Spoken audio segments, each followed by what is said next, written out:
I never expected a single voicemail to unravel my entire world. My father's message sat there for 3 hours before I finally noticed it, buried under meeting notifications and client calls. His voice trembled in a way I'd never heard before. "Lila, honey, I need to talk to you. It's about your sister. Things aren't. Just call me back when you can. Please." My name is Lila, and until that message, I thought I'd made peace with being the responsible daughter. The boring one. The one who didn't need constant bailouts or midnight rescue missions. But something in Dad's voice sent ice through my veins. I was halfway through another mindless quarterly report when the message played. My office suddenly felt too small, the Manhattan skyline outside my window a mere backdrop to the storm brewing in my head. I tried calling him back immediately, but it went straight to voicemail. 3 times. "Everything okay?" Grant poked his head into my office, coffee in hand. My boyfriend of 2 years had an uncanny ability to sense when something was off. "You look like you've seen a ghost." "It's Dad," I said, already packing my laptop. "Something's wrong. He left this weird message about Ivy, and now he's not picking up." Grant's expression shifted. He knew all about my younger sister's drama, the endless string of emergencies that always seemed to end with our parents opening their checkbook. "Want me to drive you out there?" I shook my head. "I need to do this alone. Besides, someone has to explain to Johnson why his financial analyst disappeared in the middle of the day." The drive to my parents' house in Connecticut felt endless. Every scenario played through my mind, each worse than the last. Had Ivy finally crossed a line? Was she in trouble with the wrong people? Or was this just another elaborate scheme to get more money? I pulled into their driveway just as the sun was setting. The house looked the same as always. Pristine colonial, perfect landscaping, my mother's prized roses blooming along the walkway. But something felt off. There was an unfamiliar car parked in the driveway, sleek, expensive, definitely new. Before I could reach the front door, it swung open. There stood Ivy, looking immaculate as always in designer clothes that probably cost more than my monthly rent. Behind her, I caught a glimpse of a man I didn't recognize, lounging on our parents' couch like he owned the place. "Lila." Ivy's surprise seemed genuine, but there was something else in her expression. Fear? Guilt? "What are you doing here?" "Dad called me," I said, watching her face carefully. "Where is he?" "Oh, that." She waved dismissively, but her hand shook slightly. "He's probably in his study. You know how he gets about his little projects." "Mason, honey, could you grab us some wine?" The man from the couch, Mason, apparently sauntered past us toward the kitchen. He gave me a once-over that made my skin crawl. "Who's Mason?" I asked quietly. Ivy's smile brightened, but it didn't reach her eyes. "My new boyfriend. He's been staying here while we figure out our next move. Mom and Dad love him." Something in the way she said it set off alarm bells. I stepped past her into the house, noting the subtle changes. New artwork on the walls. Expensive-looking electronics. Shopping bags from luxury brands scattered near the stairs. "Where's Mom?" I asked, heading toward Dad's study. "Spa weekend with her friends. She'll be devastated she missed you." I reached for the study door, but Ivy grabbed my arm. Her perfectly manicured nails dug into my skin. "Lila, wait," she whispered urgently. "Before you go in there, there's something you should know." I looked at my sister, really looked at her. Behind the perfect makeup and confident smile, I saw something I'd never noticed before. Desperation. "What have you done, Ivy?" The study door creaked open behind us before she could answer. Dad stood there, looking 10 years older than when I'd last seen him. His hands clutched a stack of papers that trembled slightly. "Lila," he said, his voice breaking. "I'm so glad you're here. We need to talk about the family trust." Dad's study had always been a sanctuary of order and calm. Now, papers littered every surface, and the air felt thick with tension. He gestured for me to sit, but I remained standing, my eyes fixed on the documents in his trembling hands. "The family trust is empty," he said quietly. "Every penny gone." The words hit me like a physical blow. That trust was meant for our futures, for Ella's education. "How?" "Your sister had access," he continued, spreading papers across his desk. "At first, it was small withdrawals. Emergency expenses," she said. "Then larger ones. Investment opportunities. business ventures. I caught glimpses of bank statements, transfer records, all with Ivy's elegant signature. The amounts made my head spin. Where's the money now? Ask your sister's boyfriend. Dad's voice hardened. Mason's been managing their investments. Some cryptocurrency scheme, real estate deals that never materialized. Your mother doesn't know yet. A child's laughter drifted through the window. I moved to look out, spotting Ella playing in the backyard. She was chasing butterflies, her dark curls bouncing in the sunlight. Mason stood nearby, typing furiously on his phone. What about Ella's college fund? I asked, already knowing the answer. Gone too. The door creaked open behind us. Ivy stood there, her perfect composure cracking slightly at the edges. It's not what you think, Lila. Mason has connections. The investments just need time to mature. Stop. My voice came out sharper than intended. Just stop lying. I'm not lying. Ivy's eyes filled with tears. Mason knows what he's doing. Tell them, honey. Mason appeared in the doorway, all smooth confidence and practiced charm. Walter, I understand your concerns, but these kinds of investments take time. We're talking serious returns here. Show me the paperwork, I interrupted. Both Mason and Ivy flinched. The investment contracts, the property deeds, anything. Those documents are confidential. Mason started, but Dad cut him off. Get out of my house. His voice was quiet but firm. Now. Mason's charm vanished instantly. You can't do that. Ivy and I have rights. Rights. I laughed, the sound harsh in the quiet room. To what? The money you stole. Lila, please. Ivy grabbed my arm. You don't understand. We had plans. Good plans. If you just listen. The front door slammed, making us all jump. Mom's voice rang through the house. I'm home early. The spa was fully booked. Can you believe it? Ivy's grip on my arm tightened painfully. Please don't tell her. Not yet. Let me fix this. I looked at my sister, really looked at her. Behind the designer clothes and perfect makeup, I saw something I'd never noticed before. Fear. Raw, desperate fear. Mom appeared in the doorway, her face brightening at the sight of me. Lila, what a wonderful surprise. Then she noticed the tension in the room, the papers scattered across Dad's desk. Her smile faltered. What's going on? Before anyone could respond, Ella's cry pierced the air. Through the window, I saw her sprawled on the grass, tears streaming down her face. Mason was nowhere in sight. I broke free from Ivy's grip and rushed outside. By the time I reached Ella, she was sitting up, holding her scraped knee. Uncle Mason promised to catch me, she sniffled. But he left. I scooped her up, my niece's small arms wrapping around my neck. Over her shoulder, I watched Mason's expensive car speed down the driveway, taking what was left of our family's savings with it. Back inside, I could hear Mom's voice rising in disbelief, Ivy's sobs, Dad's attempts to calm them both. Ella hiccuped against my shoulder, her tears soaking into my blouse. Is Mommy in trouble? She whispered. I held her tighter, watching the chaos unfold through the window. Mom had collapsed into a chair, her face ashen. Ivy was on her knees beside her, mascara running down her cheeks. Dad stood between them, looking lost. Everything's going to be okay? I lied, knowing things would get much worse before they got better. I promise. My phone buzzed in my pocket, a text from Grant. How bad is it? I didn't respond. How could I explain that this was just the beginning? The next morning, I woke up in my old bedroom to the sound of Mom crying.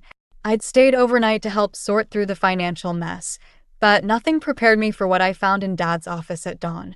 Mom sat at his desk, surrounded by even more paperwork than yesterday. Credit card statements, loan documents, second mortgages I never knew existed. Dad stood by the window, looking years older than he had just hours ago. The house, Mom whispered, her voice breaking. She remortgaged the house. I grabbed the nearest document. There was Ivy's flowing signature, right next to Mom's perfect imitation of it. My stomach lurched. She forged your signature?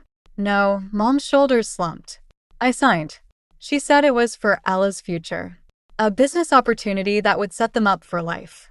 The magnitude of the deception hit me like a physical blow. This wasn't just about the trust fund anymore. This was systematic destruction of our family's entire financial foundation. Where is she? I asked. Still sleeping, Dad said quietly.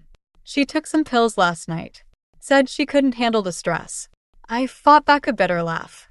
The stress she couldn't handle was of her own making. My phone buzzed, a text from Grant. Found something about Mason. Call me ASAP. Before I could step out to call him, Ivy appeared in the doorway. She looked terrible. Hair tangled, makeup smeared, wearing the same clothes as yesterday. I can't explain, she started, but Mom cut her off. Explain what, Ivy? How you convinced me to risk our home. How you let that man. Mason loves me. Ivy's voice cracked. He wouldn't just leave. Something must have happened. Something did happen, I said, holding up my phone. Grant found his real name. It's not Mason Hale, it's Marcus Henderson. He's done this before. The color drained from Ivy's face. What? 3 other families in the past 2 years. He finds vulnerable women with access to family money, convinces them to invest in his schemes, then disappears. Ivy swayed on her feet. No, that's not. He loves me. He loves Ella. Where is Ella? I suddenly realized I hadn't heard my niece this morning. In her room. Sleeping. Ivy's eyes darted away from mine. Something in her tone sent me running up the stairs. Ella's room was empty. Her favorite stuffed rabbit, the one she never slept without, lay on the perfectly made bed. Ivy. My scream brought everyone running. Where is she? Mason said. He said if anything went wrong, he'd take her somewhere safe. Ivy's words tumbled out between sobs. Just until things calmed down. He left a note. I grabbed her shoulders, forcing her to look at me. You let him take your daughter? He's her father. Ivy screamed back. He wouldn't hurt her. He's not her father. Dad's quiet voice cut through the chaos. We all turned to stare at him. Ivy, we've never said anything, but we know. Ella was born before you even met Mason. The silence that followed was deafening. Mom sank to the floor, her legs giving out. Ivy stood frozen, tears streaming down her face. My phone buzzed again. Grant had sent an address, a storage facility on the outskirts of town. Mason rented a unit there last week, his message read. Paid cash. I was halfway down the stairs before anyone could react. Call the police, I shouted over my shoulder. Tell them everything. Lila, wait. Ivy ran after me, grabbing my arm. Please, let me come with you. She's my daughter. I looked at my sister, really looked at her. Behind the mess and tears, I saw something new. Determination. Maybe even courage. Fine, I said, already heading for my car. But when this is over, we're going to have a very long talk about who Ella's real father is. Ivy flinched but followed me. As we pulled out of the driveway, I caught a glimpse of our parents in the doorway. Mom was on the phone, presumably with the police. Dad held her close, his free hand pressed against the door frame of the house we might soon lose. I'm sorry, Ivy whispered beside me. I never meant for any of this to happen. I gripped the steering wheel tighter. Save it. Right now, all that matters is finding Ella and making Mason pay for everything he'd done to our family. The storage facility loomed ahead, a maze of identical metal doors under the harsh morning sun. Grant was already there, pacing by his car. One look at his face told me this wasn't going to be good. Unit 247, he said, falling into step beside us. But Lila, there's something else. Mason's real identity? It gets worse. Before he could continue, we heard Ella's voice clear, frightened, coming from somewhere in the maze of storage units. Ivy broke into a run, and I sprinted after her, my heart pounding against my ribs. We found the unit, its door slightly ajar. Inside, Ella sat on a folding chair, clutching her stuffed rabbit. A laptop on a table beside her played a recording of her voice on loop. No, Mason. No real ella. Just a trap. Well. Mason's voice came from behind us. The whole rescue party arrived right on schedule. We spun around. He stood blocking the exit, looking nothing like the polished boyfriend who'd charmed our parents. His designer clothes were gone, replaced by practical dark clothing. The charm had vanished too, leaving something cold and calculated in its place. Where is she? Ivy's voice shook. Safe. For now. He pulled out his phone, showing us a live video feed of Ella sleeping in what looked like a motel room. Insurance, you might say. Grant stepped forward, but Mason raised a warning hand. Careful.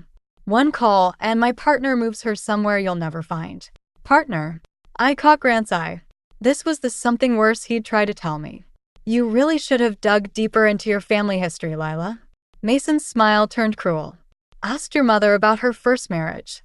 About the money she inherited when her first husband died so tragically.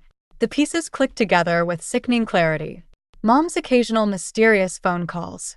Her insistence on handling certain financial matters personally. The way she'd supported Ivy's relationship with Mason despite Dad's concerns. Mom knows you, I said. It wasn't a question.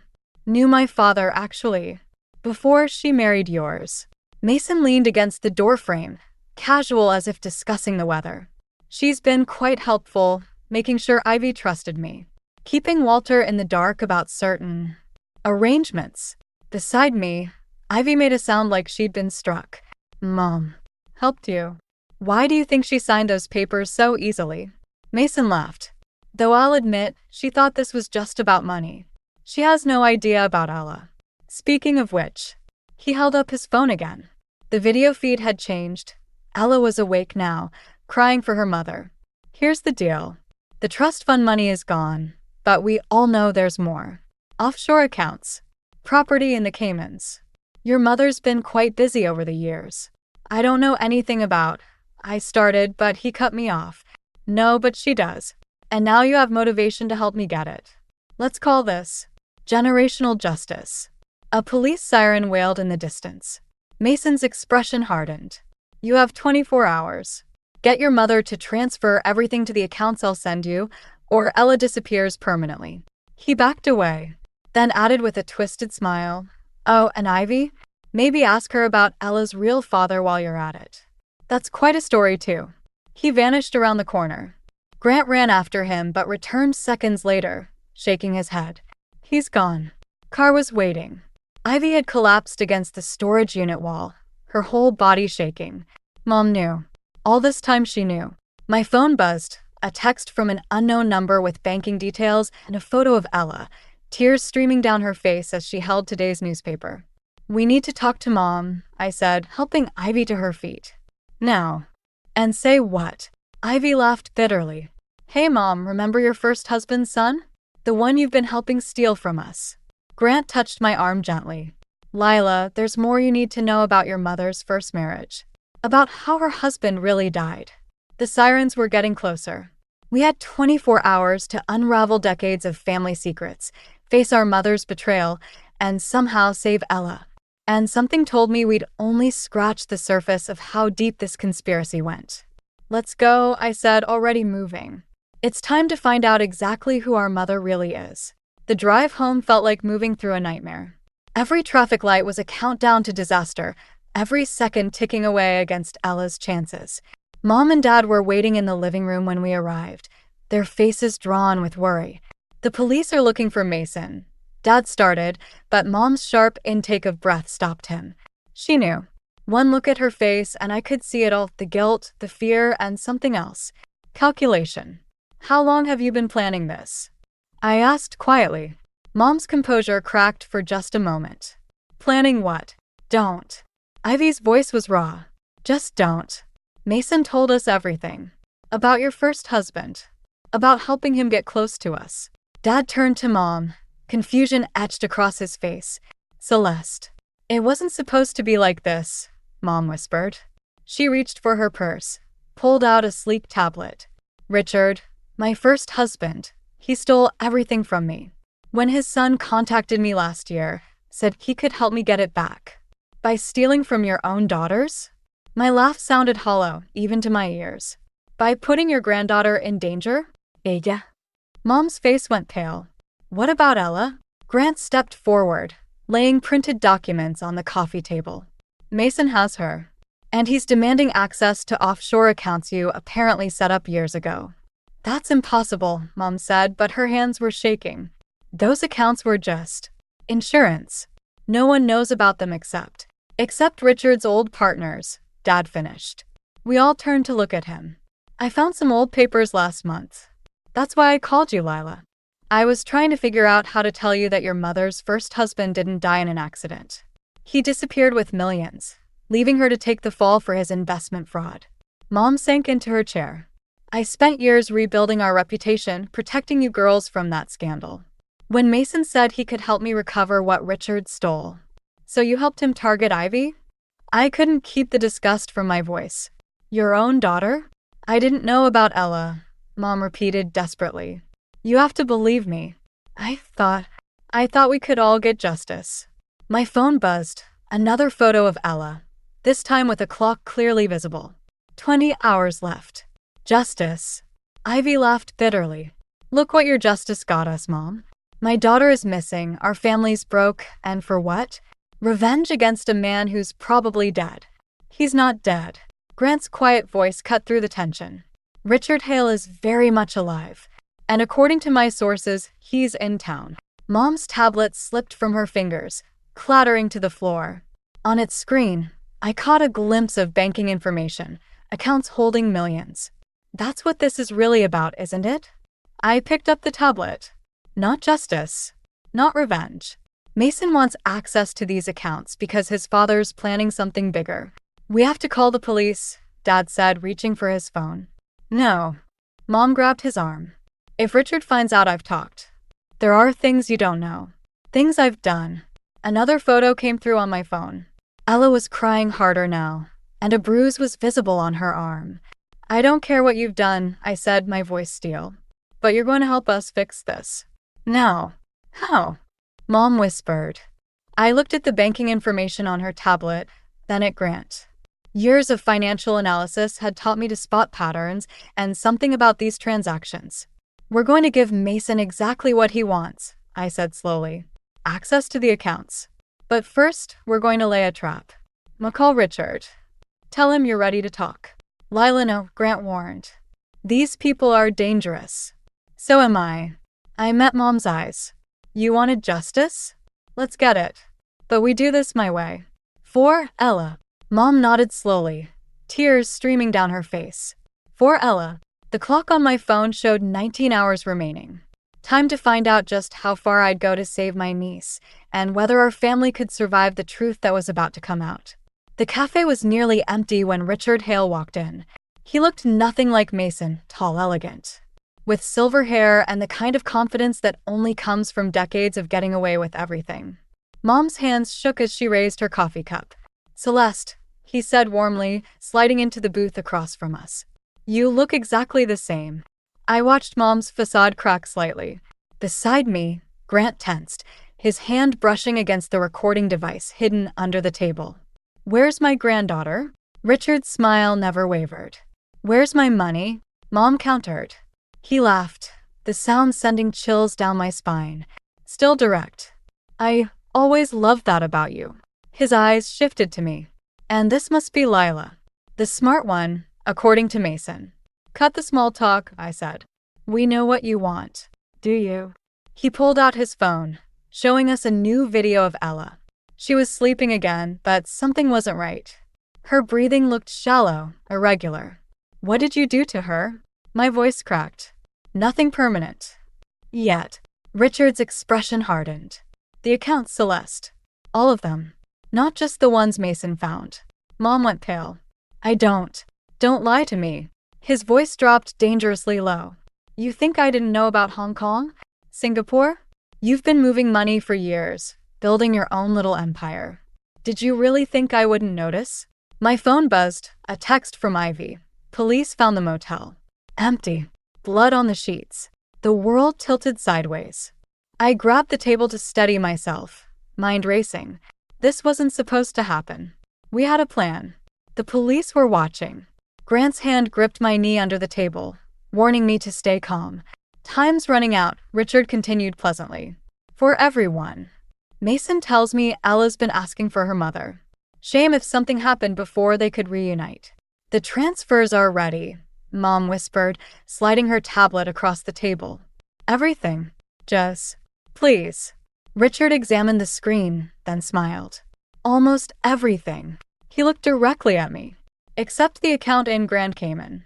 The one under Lila's name. The air left my lungs. Mom turned to me, confusion written across her face. What is he talking about? Oh, this is delicious. Richard leaned back, genuinely amused. She doesn't know, does she? Your perfect, responsible daughter has been skimming from the family trust for years, building her own safety net, just like her mother taught her. Grant's hand withdrew from my knee. The betrayal in his eyes cut deeper than any knife. It wasn't like that, I started, but the words felt hollow. How could I explain the years of watching Ivy get everything while I played by the rules? The quiet rage that led me to create that account, feeding it slowly with diverted funds? Tick-tock, Richard sang, standing up. You have 1 hour to transfer everything. And Lila. His smile turned cruel. Mason says to tell you he found your other accounts too. The ones even your mother doesn't know about. He walked out, leaving devastation in his wake. Mom wouldn't look at me. Grant's silence spoke volumes. My phone buzzed again, another text from Ivy, following Mason. Think I know where they're keeping her. Don't tell Mom. Don't, Grant warned, reading over my shoulder. It's probably a trap. I don't have a choice. I stood up, my legs barely supporting me. Mom, transfer everything. Buy us time. Grant. I'm sorry. I'll explain everything later. There won't be a later, he said quietly. Not for us. I walked out of the cafe into the gathering darkness, my carefully constructed world crumbling around me. Everything I'd built, my relationship, my family's trust, my image as the responsible one was falling apart. But none of that mattered now. Somewhere out there, my niece was dying. My sister was walking into a trap. And I had exactly 57 minutes to decide which secrets I was willing to sacrifice to save them. My phone buzzed one last time. A message from an unknown number, like mother, like daughter. Come alone or they both die. The abandoned warehouse loomed against the night sky, its broken windows reflecting the city lights like shattered mirrors. Ivy's car sat empty in the parking lot, driver's door still open. My headlights caught something glinting on the pavement. Her phone. Screen cracked. I killed the engine and checked my watch. 20 minutes left. The warehouse door creaked open at my touch. Inside, emergency lights cast sickly green shadows across rusted machinery. Footsteps echoed somewhere above. Took you long enough. Mason's voice carried from the metal catwalk overhead. Did you bring it? I held up my laptop. Access to everything. Where are they? Show me first. My fingers flew across the keyboard, pulling up account details. 6 accounts. Nearly 40 million total. All the passwords and authentication codes ready to transfer. A child's whimper echoed through the space.